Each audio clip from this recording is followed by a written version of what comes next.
Dice la palabra de Dios en el libro de Apocalipsis, el capítulo 16.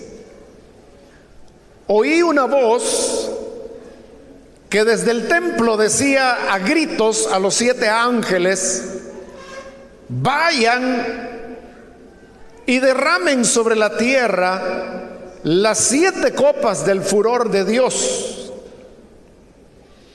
El primer ángel fue y derramó su copa sobre la tierra, y a toda la gente que tenía la marca de la bestia y que adoraba su imagen, le salió una llaga maligna y repugnante.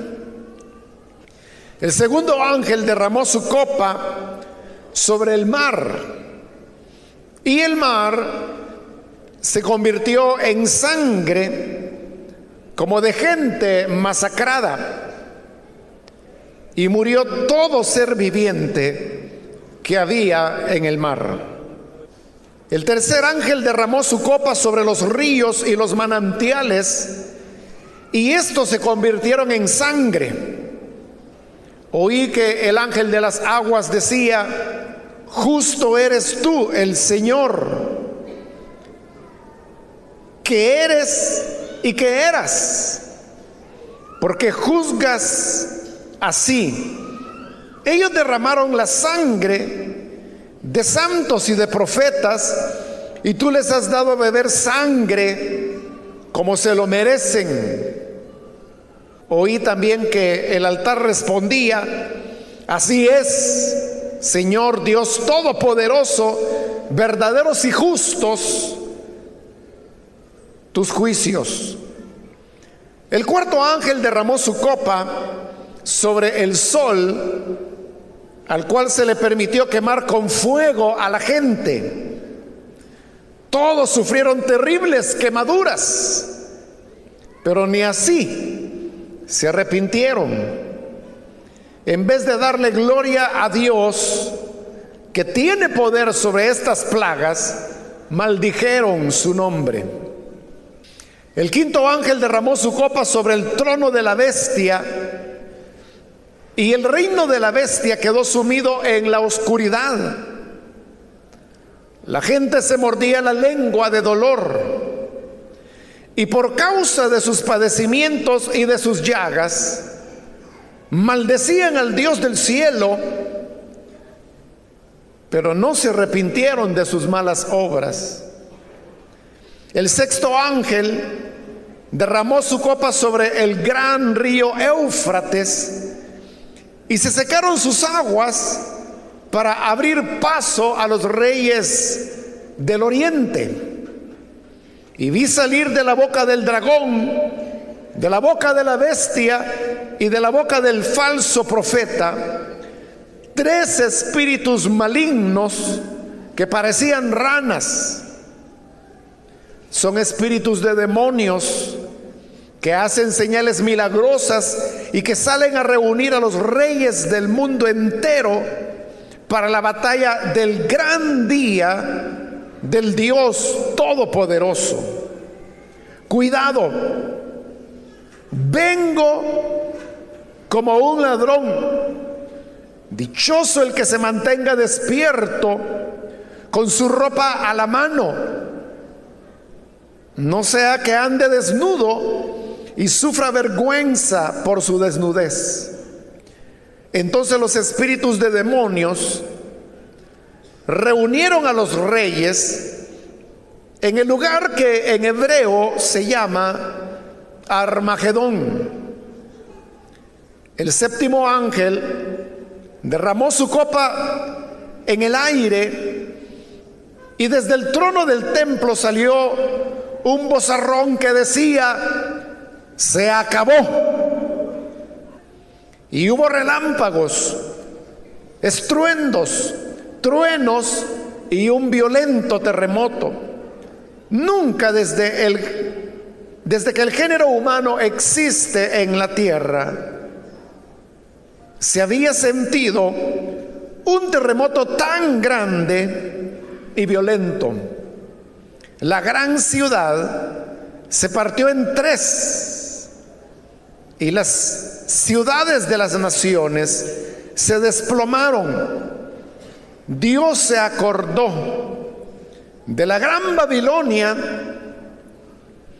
y le dio a beber de la copa llena del vino del furor de su castigo. Entonces huyeron todas las islas y desaparecieron las montañas. Del cielo cayeron sobre la gente enormes granizos de casi 40 kilos cada uno, y maldecían a Dios por esa terrible plaga. Hasta ahí, hermanos, dejamos la lectura. Pueden tomar sus asientos, por favor.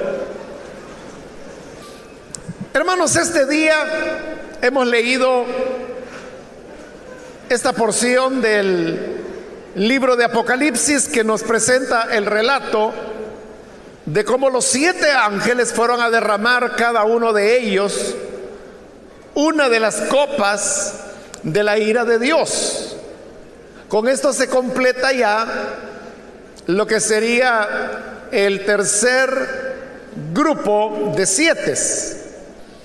El primer grupo de 7 estuvo formado por los 7 sellos, el segundo grupo por las 7 trompetas, y ahora vamos a ver las 7 copas de la ira de Dios. Como lo hemos dicho en ocasiones anteriores, no se trata, hermanos, que a los 7 sellos le siguen las 7 trompetas y a estas las 7 copas, sino que, como lo hemos explicado, es un relato cíclico que va de principio a fin y de nuevo de principio a fin y de nuevo de principio a fin en 3 ocasiones. Es decir, que los 7 sellos corresponden a las 7 trompetas y a las 7 copas también, ya que hay muchas similitudes entre ellos, también diferencias, pero las diferencias normalmente son para ampliar o profundizar el juicio que se ha visto en los grupos de 7 anteriores. Esto, que se trata de un relato cíclico, se vio muy claro cuando vimos las 7 trompetas. La 7ª trompeta, si usted recuerda, fue la proclamación de la venida del reino de Dios. Entonces, si la culminación, el final de la historia, es el establecimiento del reino de Dios, entonces la 7ª trompeta debió haberse entendido como el final de la historia. Sin embargo, en el siguiente capítulo, que es el capítulo 12, encontramos que en lugar de encontrarnos con el final de la historia, un regreso hasta el libro de Génesis, y donde comienza de nuevo a relatarse la historia. Por eso digo, es un relato cíclico. Pero ahora vamos con las 7 copas.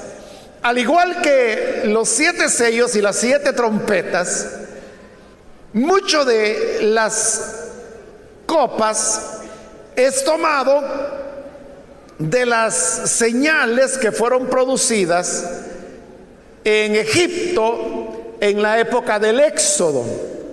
Porque así como las señales en Egipto llevaron a la liberación del pueblo de Israel de la esclavitud, de igual manera las señales del libro de Apocalipsis llevarán al pueblo de Dios, al pueblo redimido, a la liberación de los poderes de este mundo, para así poder entrar en el reino de Dios.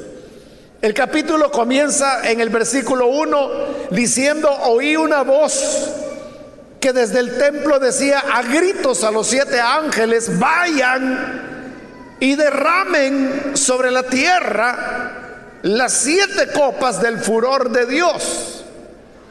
Las copas representan el furor de Dios.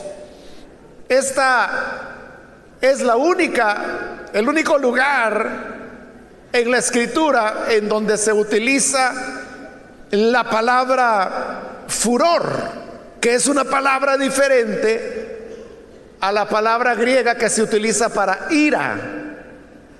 De tal manera que la traducción de la Nueva Versión Internacional, que es la que estoy leyendo, hace más justicia a lo que el texto original dice. No así la Reina Valera, que lo traduce como copas de la ira, pero para ira es una palabra griega diferente que no aparece acá. La que aparece es una palabra que puede y solamente puede ser traducida como furor. Entonces, es la única vez que se habla del furor de Dios. Entonces las copas lo que contienen es ese furor de Dios, y por eso es que se les está ordenando ahora a los ángeles que vayan a derramar esas copas sobre la tierra, es decir, a derramar el furor de Dios sobre el planeta. El versículo 2 describe la primera copa y nos dice: el primer ángel fue y derramó su copa sobre la tierra, y a toda la gente que tenía la marca de la bestia y que adoraba su imagen, le salió una llaga maligna y repugnante. Ya vimos en los capítulos anteriores que las personas que se identifican con el sistema de la bestia son a las que de manera simbólica se les llama ahí que han recibido el sello de la bestia. Y luego vimos también como el falso profeta edifica una imagen de la bestia a la cual hace hablar, y así es como los moradores de la tierra rinden tributo a la imagen de la bestia.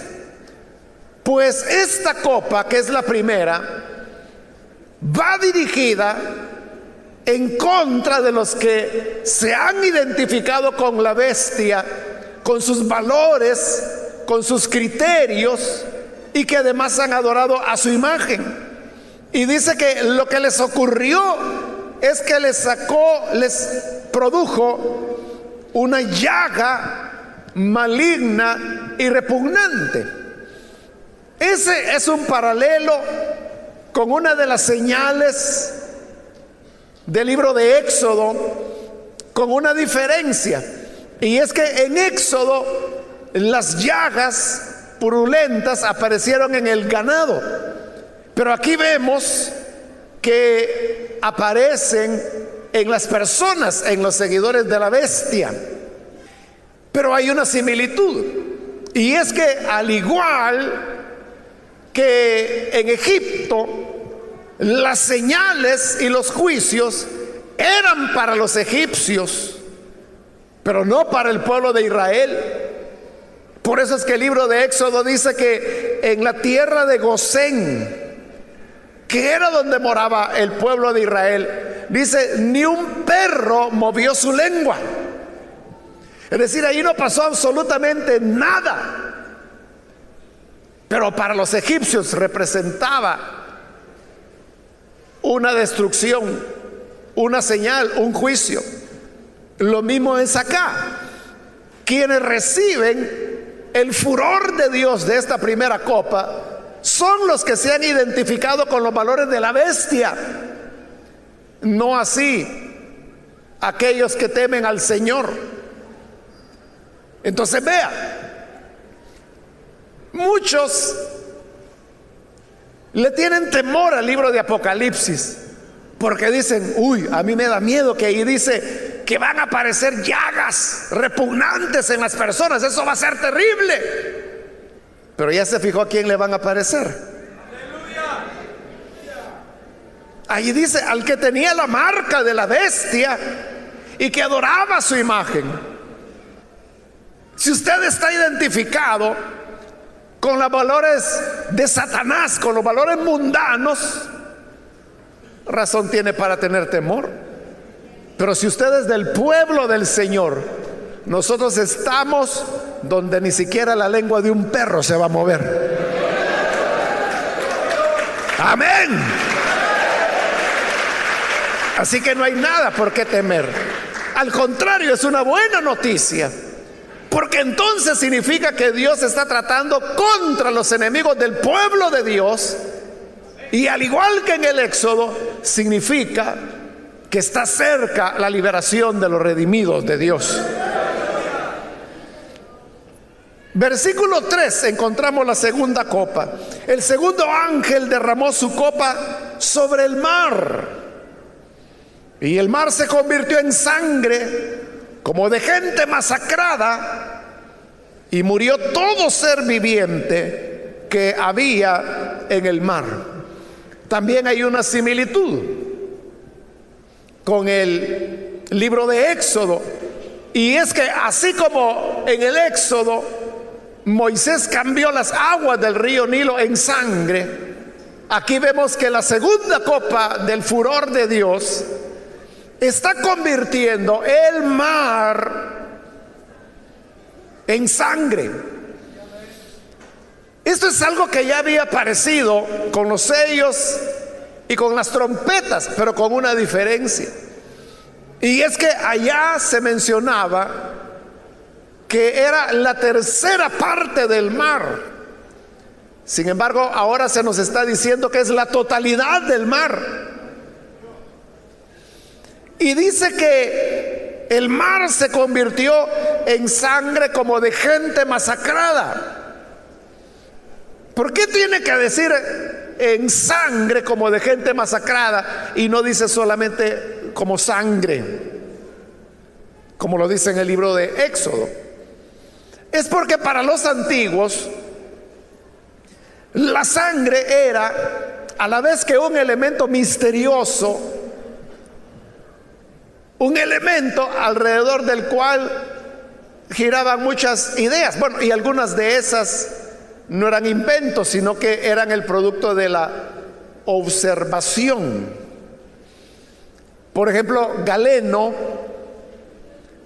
que es el nombre de un médico griego que escribió sobre el tema de la medicina, y por eso es que del nombre de él es que se les llama a los médicos hoy en día. Bueno, en el lenguaje popular y corriente casi no se utiliza la palabra galeno para referirse a un médico, pero hay algunas personas que sí lo hacen, y entonces dicen, bueno, voy a ir donde el galeno para que me diga y me ayude con este problema de salud. Pero Galeno era el nombre de este hombre griego. Ahora, este Galeno, que vivió más o menos por la época en que esto fue escrito, como él era médico, él en uno de sus escritos él habla y explica de cómo la sangre de una persona muerta se volvía más espesa, más densa que la sangre de una persona viva. Entonces, cuando pensamos en Egipto, en el Éxodo, que dice que las aguas del río Nilo se convirtieron en sangre, como solo dice sangre, uno pensaría que es la sangre de una persona viva, la cual es fluida, la cual es mucho más diluida. Pero aquí, cuando dice que era sangre como de gente masacrada, significa que las aguas del mar no solo se volvieron color de sangre, sino que se volvieron espesas, como cuando la sangre comienza a coagularse. Entonces las aguas del mar eran así como gelatinosas, pero gelatinosas, como gelatinosa es la sangre cuando comienza a coagularse. Ahora, esta segunda copa está muy relacionada con la tercera, que la encontramos en el versículo 4, y donde dice: el tercer ángel derramó su copa sobre los ríos y los manantiales, y estos se convirtieron en sangre. Entonces, la tercera copa es una prolongación de la segunda y por lo tanto una profundización.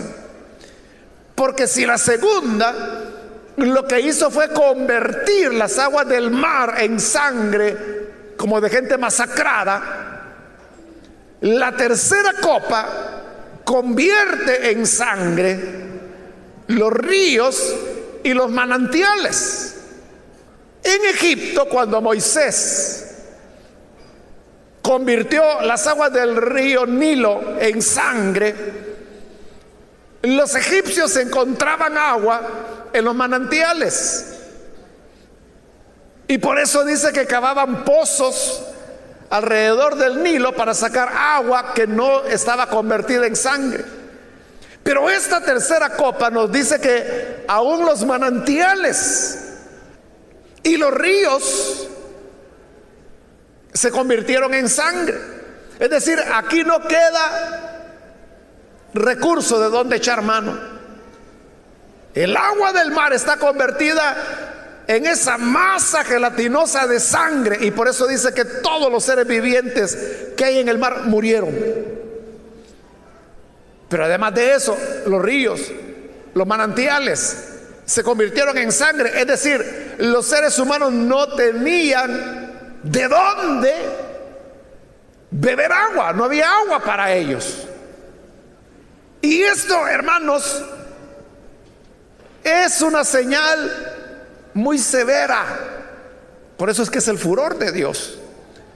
Porque en el caso de Egipto, Dios convirtió las aguas del río Nilo en sangre, pero los egipcios tuvieron opción de tomar de los manantiales o de cavar pozos y tener agua que se pudiera beber o utilizarse para cocinar.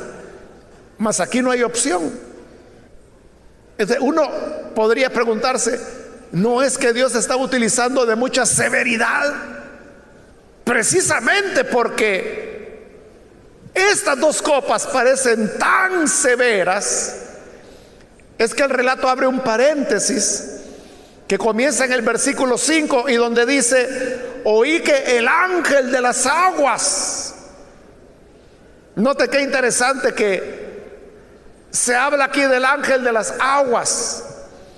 Así como en los primeros capítulos encontramos los ángeles de los vientos, que detenían los vientos hasta que fueran sellados los elegidos de Dios.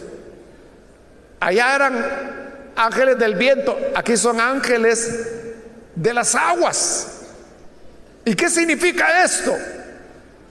Significa que hay ángeles que están observando, están velando, están cuidando, podríamos decir, las aguas que hay en el planeta, los ríos, los manantiales, que son los que se han mencionado. Pero estos ángeles, aunque lo que ellos cuidaban, que eran los ríos y los manantiales, se han convertido en sangre, esos ángeles dicen lo que encontramos en el versículo 5: justo eres tú. Porque esa es la pregunta que nos hacíamos. No es que es demasiado severo, mas el ángel de las aguas dice: justo eres tú, el santo que eras, que eres y que eras, porque juzgas así.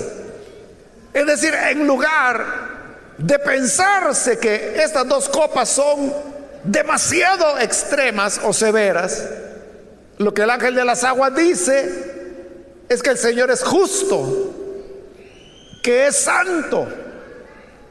¿Por qué es justo que Él convierta todas las aguas en sangre?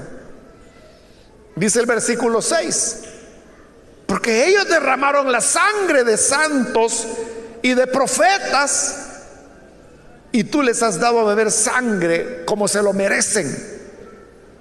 ¿Por qué no es demasiado severo?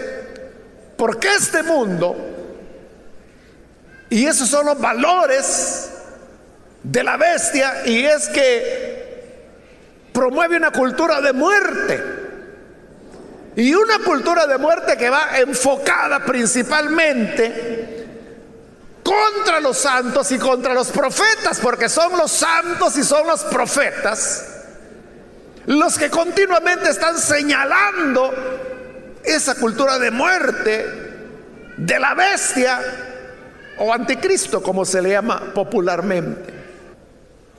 Lo que ocurre es que cuando una persona se envuelve en el pecado le atrapa. Y ese pecado que le atrapa se convierte en su tormento. Como aquí estamos hablando de matar, de derramar sangre, me trae a la memoria algo que les he contado en alguna ocasión. Yo estaba en Santa Ana, era la época de la guerra, teníamos un programa de radio que lo pagábamos en una emisora comercial y ahí transmitíamos la palabra de Dios. En alguna ocasión yo había predicado un mensaje que yo no lo recuerdo, pero la cosa es que en ese mensaje yo dije que habían algunos que de tal manera promovían la muerte, y recuerde que estábamos en la guerra, ¿no? Que yo dije que parecen vampiros, que lo que quieren es andar chupando sangre, pero en este caso sangre humana. Bueno, y ese mensaje salió al aire, ¿no? Después de algunos días que había sido transmitido ese mensaje, yo recibí una carta, porque era la forma de comunicación de la época, ¿no? A través de cartas. Y al final del programa, efectivamente, nosotros dábamos un apartado postal.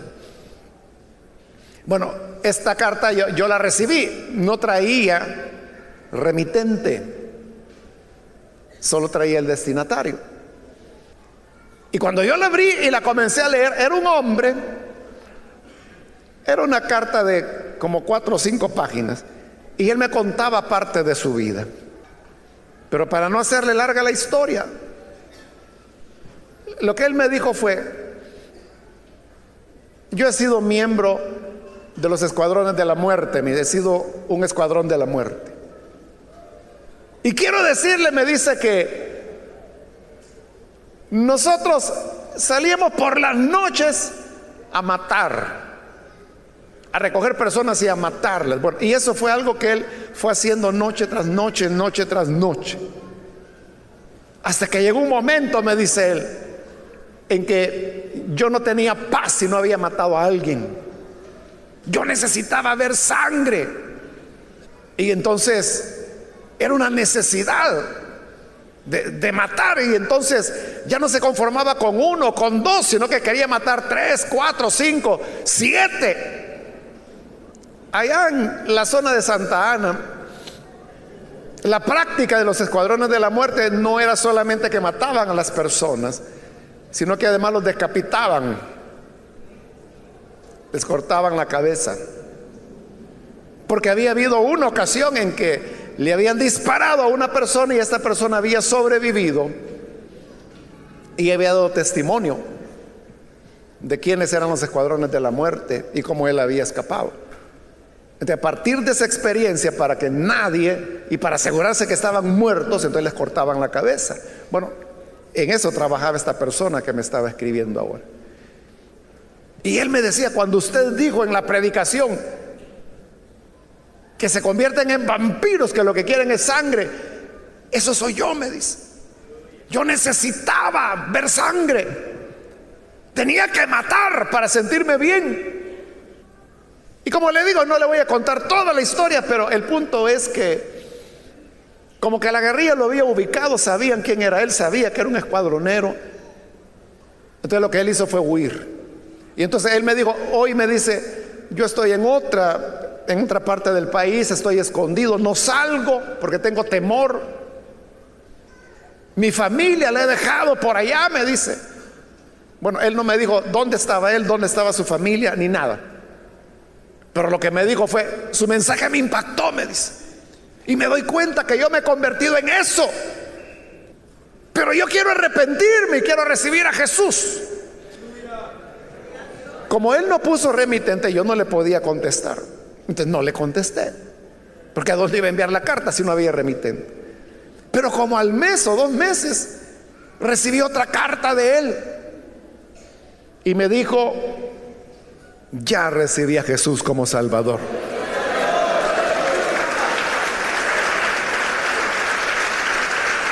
Y estos deseos, me decía, de matar, de ver sangre, ya desaparecieron.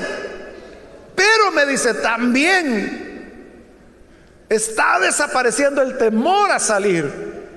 Y quiero decirle que ya empecé a salir a la calle. Siempre estoy escondido, pero ya comencé a salir. Y me dijo que estaba en Santa Tecla. Ahí sí ya me daba, por lo menos la ciudad donde estaba. Estoy en Santa Tecla, me decía.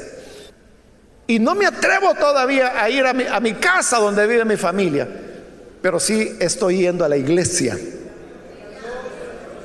Bueno, esa fue la última vez que él se comunicó con su servidor. Pero cuento la historia, hermanos, porque es muy parecido. Bueno, no parecido, es lo que está diciendo acá.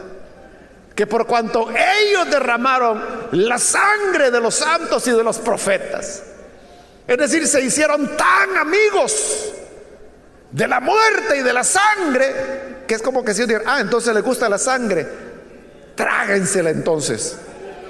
Y todo fue convertido en sangre. No había manantiales ni ríos, y mucho menos el mar, porque es lo que les gustaba ver. Si eran vampiros, pues entonces beban sangre. Es decir, el pecado que la persona comete se convierte en su peor verdugo. El hombre lo puede tomar como juego, o puede decir: no, si es una aventurita, después me voy a reconciliar. Si el pastor ni ve, los diáconos ni cuenta se dan, bien enganchados los tengo ahí en la zona. Pero ese pecado que la persona comete se va a convertir en su tormento. Así como estos se gozaban en derramar la sangre, entonces el Señor les da a beber sangre. Hay personas que se gozan en el robo se convierte en el tormento de ellos. Es lo que algunos llaman la cleptomanía, ¿no? Que son esas personas que todos echan a la bolsa. Y ellos ya no quieren hacerlo, para ellos es una tortura. O es como el que se entrega a la fornicación. El pecado de la inmoralidad sexual lo puede atrapar de tal manera que después ya no puede escapar. Y por eso es que, así como hay, hermanos, organizaciones como Alcohólicos Anónimos para los que están atrapados en el alcohol, también existen neuróticos anónimos, que son aquellos que están atrapados en neurosis. Pero también existen grupos de ayuda a los que tienen adicciones sexuales, que son estas personas, si son hombres, no pueden ver a una mujer porque inmediatamente están ya dando lances para poderla seducir y conquistar. Y a veces puede ser familia, puede ser la hija de su mejor amigo, la esposa de su hermano, pero es una adicción tal. Ellos mismos buscan ayuda porque su pecado los ha atrapado. Y por eso es que el ángel de las aguas dice: no es excesivo, es justo, y tú sigues siendo santo. Y el versículo 7 dice: oí también que el altar respondía. Entonces, es que el altar hablaba. No, debemos recordar el capítulo 6, que debajo del altar, ¿se recuerda que había debajo del altar? Ahí estaban las almas de los mártires, de esos santos y profetas que habían sido asesinados. ¿Y qué decía el altar? Así es, Señor Dios Todopoderoso, verdaderos y justos son tus juicios. Se recuerda que allá en el capítulo 6 que clamaban los mártires. Clamaban diciendo: ¿hasta cuándo vengarás nuestra sangre de los que viven sobre la tierra? Bueno, hoy los está vengando.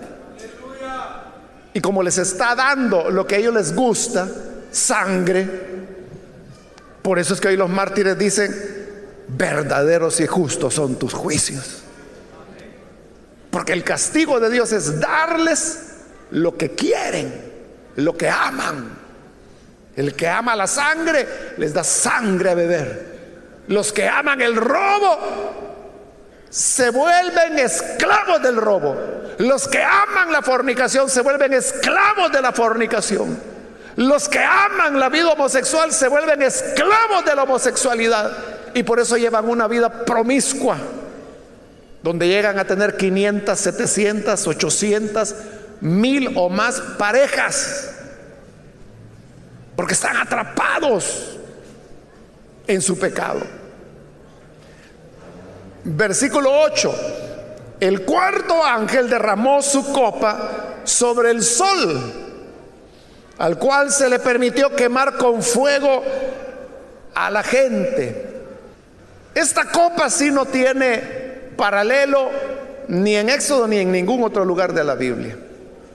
Al contrario, lo que se ha dicho en las trompetas es que el sol se oscureció. Pero aquí es lo contrario: el sol incrementa su calor, y dice el versículo 7: todos sufrieron terribles quemaduras, pero ni aún así se arrepintieron. En vez de darle gloria a Dios, que tiene poder sobre estas plagas, maldijeron su nombre. El sol, hermanos, siempre, bueno, más bien en muchas culturas, en casi todas, ha sido objeto de culto, porque pues es la estrella más cercana que tenemos, y ¿quién no va a ver el sol, verdad? Cada día. Pero ese sol que los hombres han idolatrado, hoy los está quemando. Y dice que las personas con graves quemaduras por causa del sol, ni así se arrepintieron. Porque el arrepentimiento no es algo que la persona lo decida. El arrepentimiento tampoco es algo que lo produzca el sufrimiento que el pecado trae. El arrepentimiento es un regalo de Dios, que Él se lo da a quien Él quiere. Y así como Él lo da, lo puede negar. Es lo que le pasó a Esaú cuando él despreció la primogenitura. Y por eso el libro de Hebreos dice que él era un profano. Pero cuando vio que la bendición era sobre su hermano y no sobre él, porque él había despreciado esa bendición, dice que hoy sí la quería, y que la procuró con lágrimas. O sea, él lloró, pero ya no podía arrepentirse, porque es Dios el que concede. Esto es lo que le pasa a esta gente, que aunque el sol les quemaba, en lugar de pedirle misericordia a Dios, que era el que enviaba la plaga, más bien lo maldecían. En lugar de arrepentirse, peor estaban. Es porque el Señor había enviado un espíritu de mentira, para que creyeran a la mentira, para que siguieran endurecidos, y para que así todo el furor de Dios cayera sobre ellos y fueran condenados y no se salvaran. Pero eso no es para nosotros, porque ¿cuántos han sido salvados acá por la gracia del Señor? Entonces, ¿por qué le da miedo Apocalipsis? Si lo que Apocalipsis presenta es el juicio de Dios contra los malos, a menos que sea malo otra vez, ¿verdad? Si usted es malo, pues tiene razón en temer. Pero si somos ya salvados por la gracia del Señor, esto no tiene que ver con nosotros, porque nosotros ya nos arrepentimos. Amén. Versículo número 10. El quinto ángel derramó su copa sobre el trono de la bestia. Esta es la primera vez que se hace referencia a la bestia. en los 3 grupos de 7 que estamos viendo. Y el reino de la bestia quedó sumido en la oscuridad. La gente se mordía la lengua de dolor y por causa de sus padecimientos y de sus llagas maldecían al Dios del cielo, pero no se arrepintieron de sus malas obras. ¿A qué se refiere ahí la escritura cuando dice que el reino de la bestia fue sumergido en la oscuridad? Es cuando el reino de la bestia muestra su verdadero carácter, su verdadera naturaleza. Hermanos, esto es igual. El reino, el gobierno de la bestia va a ser igual que muchos gobiernos humanos, ¿no? Que ofrecen cielos y tierra, que hablan de ayudar al necesitado. Hoy sí las cosas van a cambiar, hoy sí vamos a enfocarnos en la gente, y la gente vota por estas personas, y cuando asumen la presidencia o el gobierno municipal, lo que sea, la gente está contenta, hay fiesta. Usted sabe que esa noche, cuando haya resultados que indican quién es el ganador, esa es una noche que amanecen bailando, amanecen con música, amanecen reventando cohetes. Pero ¿qué ocurre cuando el tiempo comienza a pasar? Que esos gobiernos que se celebraron comienzan a mostrar su verdadero carácter, y la gente se da cuenta que las cosas no eran como se pintaban. Parecido, bueno, no parecido, que lo que ocurrió en Guatemala, donde cae un gobierno precisamente por corrupción. Hay nuevas elecciones y es elegido un presidente que no tenía experiencia política previa, pero la gente entusiasmada precisamente porque él no venía de los políticos tradicionales, iba a ser una cosa diferente. Pero hoy, ¿qué ocurre? Que su hijo está preso, su hermano está preso por corrupción, y él está siendo investigado, y está haciendo ahí de todo con el propósito que no lo investiguen. Entonces, lo que en un momento fue esperanza para la gente se vuelve a sumir en las sombras. Lo mismo ocurrirá con el reinado de la bestia, que al principio se presenta como un hombre de paz, como un hombre de bien, como un hombre que va a resolver las problemáticas humanas. Pero esta quinta copa lo que hace es mostrar el verdadero carácter. Entonces las personas comienzan a pagar por lo que ellos apoyaron. Pero otra vez, en lugar de arrepentirse, maldecían a Dios, como que si Dios era el que había puesto a la bestia, ellos lo habían apoyado, y no se arrepentían, porque como ya dijimos, o como lo dice en el libro de Éxodo, pero luego lo cita Pablo en Romanos capítulo 9, no depende de quien quiere ni de quien corre, sino de quien Dios tiene misericordia. El arrepentimiento no es algo que nosotros podamos producir, sino que depende solamente del Señor. Versículo 12: el sexto ángel derramó su copa sobre el gran río Éufrates, y se secaron sus aguas para abrir paso a los reyes del oriente. ¿Quiénes eran estos reyes del oriente? Bueno, la mención del río Éufrates nos da la respuesta, y ya lo habíamos mencionado en algunos capítulos atrás. Y es que el Éufrates era la frontera natural del Imperio Romano en la parte oriental.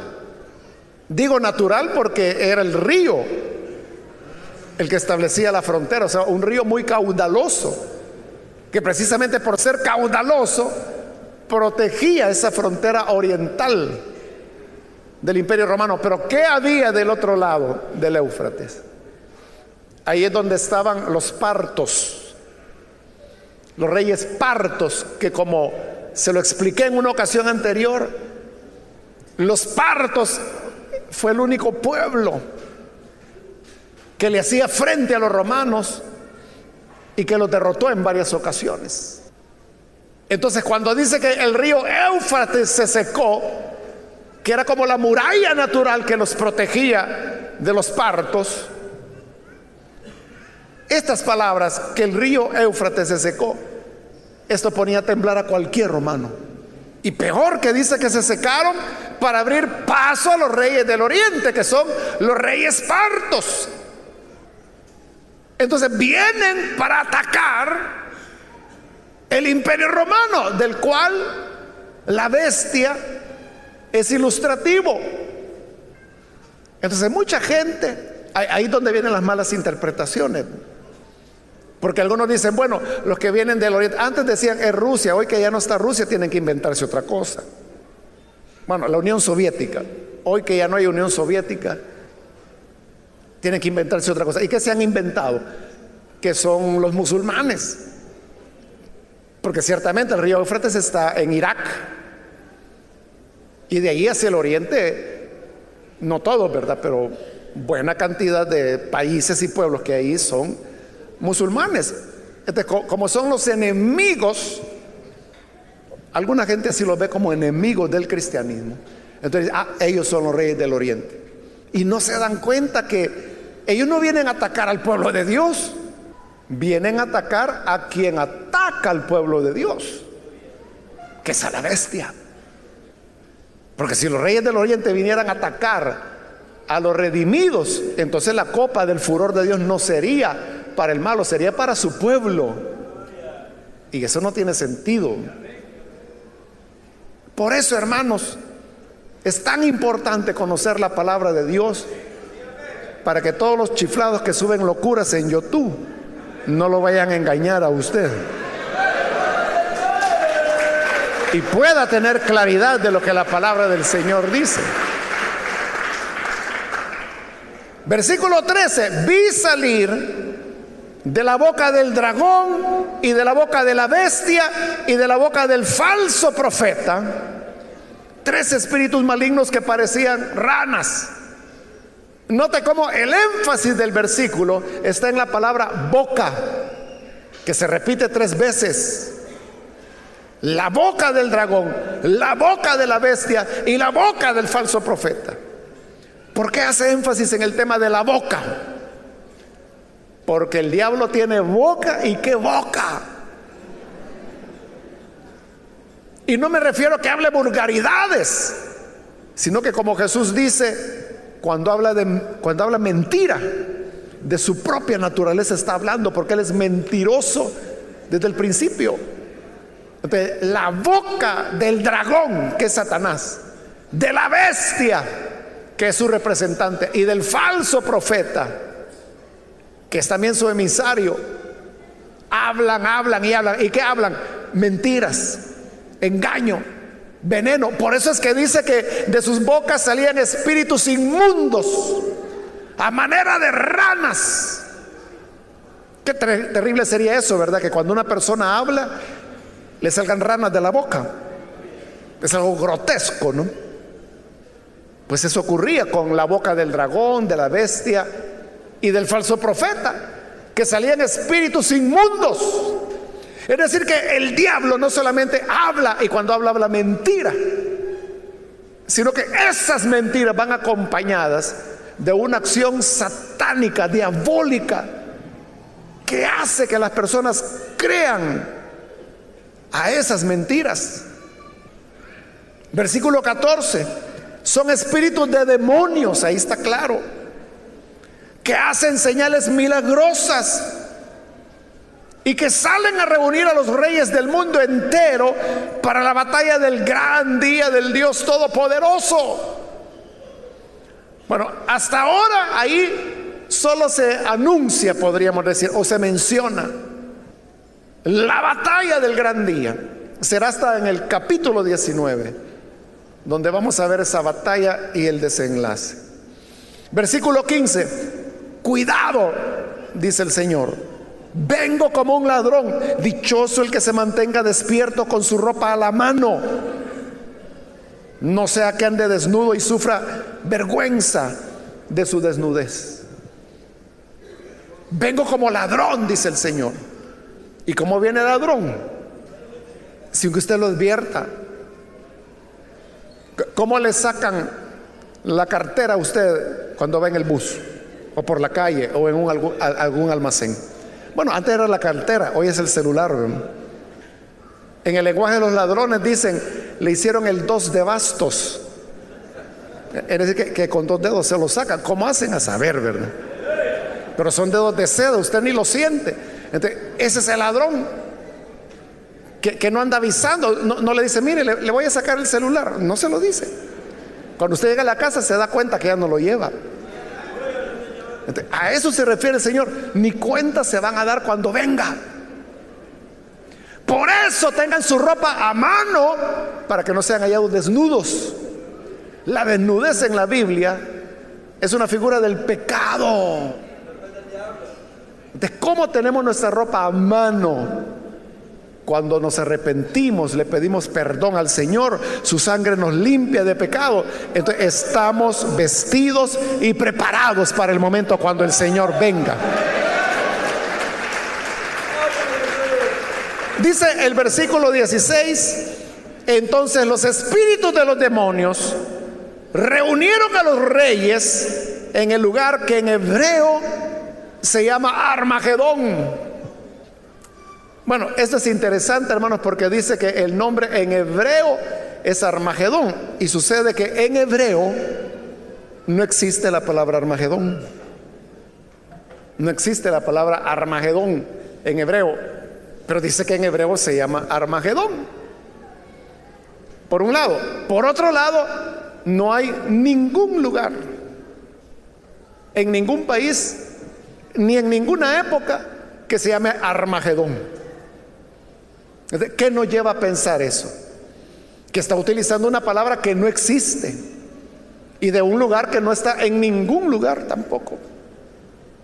¿De qué nos quiere decir eso? Que es algo simbólico, que Armagedón no es un lugar específico, porque ningún lugar se llama así, sino que es un concepto. Armagedón lo que representa es rebelión. Algunos le dan relación con el valle de Megido, porque realmente Armagedón es ya la traducción al español, pero en el griego es Armagedón. Entonces de Gidón viene Megido, y Megido sí era un valle en Israel, que más se conoce en la Biblia con el nombre del valle de Jezreel, y que es mencionado en varios pasajes de la Escritura. Por eso es que muchos han dicho, aquí se va a librar la gran batalla del final de los tiempos en el valle de Megido, que queda en Israel. Pero por eso hay que poner atención a la Biblia. Aquí no dice que hay una batalla en Armagedón, que algunos lo interpretan como Megido. Es solo una interpretación. Lo que dice es que allí se congregan los reyes. No dice que ahí pelean. ¿Entiende la diferencia? Una cosa es que se reúnan en un punto para ir a pelear a otro, y lo que ahí está diciendo es que ahí se reúnen. No dice que ahí va a ser. Pero si usted quiere ir a Israel, yo nunca he ido, pero si usted quiere ir, ahí en el valle de Megido, en una especie de mirador que hay donde llevan a los turistas para sacarles la plata. Sí, es cierto, todo es un negocio. Hay una placa en ese mirador. Yo nunca he estado ahí, pero lo he visto en fotografía, y lo que dice esa placa en varios idiomas es: este es el valle de Megido. Y es cierto, ese es el valle que en el Antiguo Testamento se llama el valle de Jezreel. Pero luego dice: aquí se librará la batalla de los últimos tiempos. Eso es invento. En ningún lugar la Biblia dice que ahí vaya a ser. Claro, ahí los turistas, tómame una foto vos aquí, para que vean dónde va a ser la batalla. Están creyendo más a esos negociantes, que para eso llevan turistas, para engañarlos, que lo que dice la Biblia. Versículo 17. El séptimo ángel, este ya es el último, derramó su copa en el aire. O sea, los demás lo habían derramado en la tierra, en el mar, en los ríos, en los manantiales, en el trono de la bestia. Pero este dice: arroja la copa por el aire. Y desde el trono del templo salió un vozarrón que decía: se acabó. Claro, esa es la voz de Dios, o sea, porque ese es el que está en el trono, en el templo. De cuando Dios dice se acabó, llegó el fin. Hoy sí se acabó todo ya, porque ya la ira de Dios ya fue derramada, los juicios de Dios ya fueron cumplidos. Versículo 18: hubo relámpagos, estruendos, truenos, un violento terremoto. Todo eso es tomado del Éxodo, porque cuando Dios desciende en el monte Sinaí, u Horeb, como se le llama también, o monte de Dios, que es un tercer nombre que se le da, esto exactamente es lo que dice: que hubo relámpagos, estruendos, truenos y un terremoto. Aún añade el Éxodo que había un sonido de bocina, que aquí no se menciona. Continúo con el 18. Nunca desde que el género humano existe en la tierra se había sentido un terremoto tan grande y violento. La gran ciudad, que es una referencia a Jerusalén, se partió en tres, y las ciudades de las naciones se desplomaron. Esto es lo que le da miedo a la gente. Dice: uy, mire qué terremoto el que va a venir. Sí va a venir, pero ¿para quién? Ese es el punto. Ese es el punto. En lugar de temer, nos debe llenar de alegría, de esperanza, porque esto significa que está cerca nuestro éxodo, nuestra liberación final.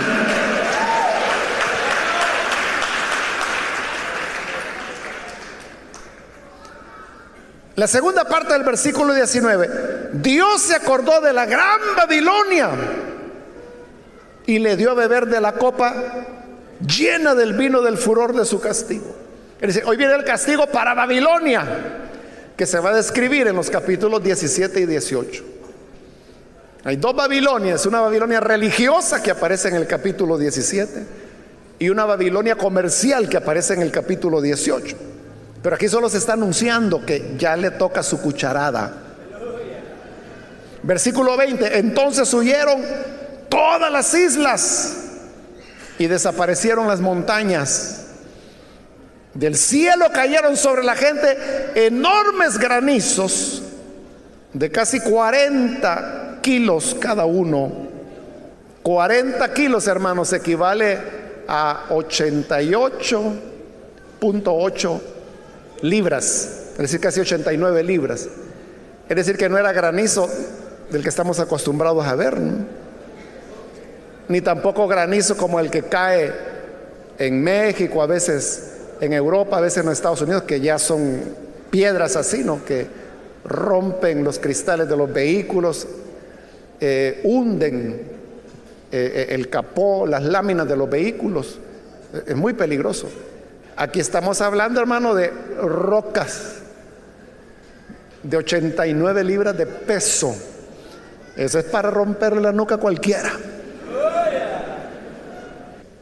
Pero con todo termina por tercera vez diciendo este capítulo: y maldecían a Dios por esa terrible plaga.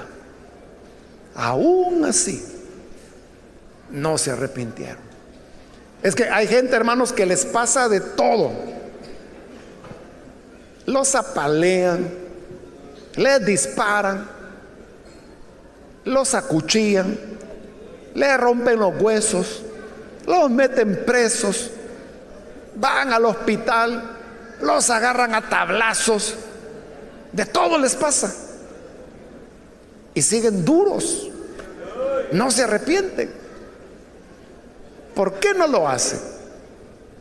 Por lo que hemos estado diciendo, que no es del que quiere, ni del que corre. Ni siquiera es como Esaú, que con lágrimas buscó el arrepentimiento y ya no había. Por eso, si los que estamos aquí sentimos en nuestro corazón arrepentimiento, dígase bienaventurado. Pero aprovéchelo, Aproveche que tiene esa sensibilidad de arrepentimiento para venir a Cristo, y que así usted no vaya a estar en el grupo que van a recibir las toneladas de granizos, sino que más bien esté en Gosén, entre el pueblo del Señor, que serán librados de todas estas plagas. Vamos a orar, vamos a cerrar nuestros ojos.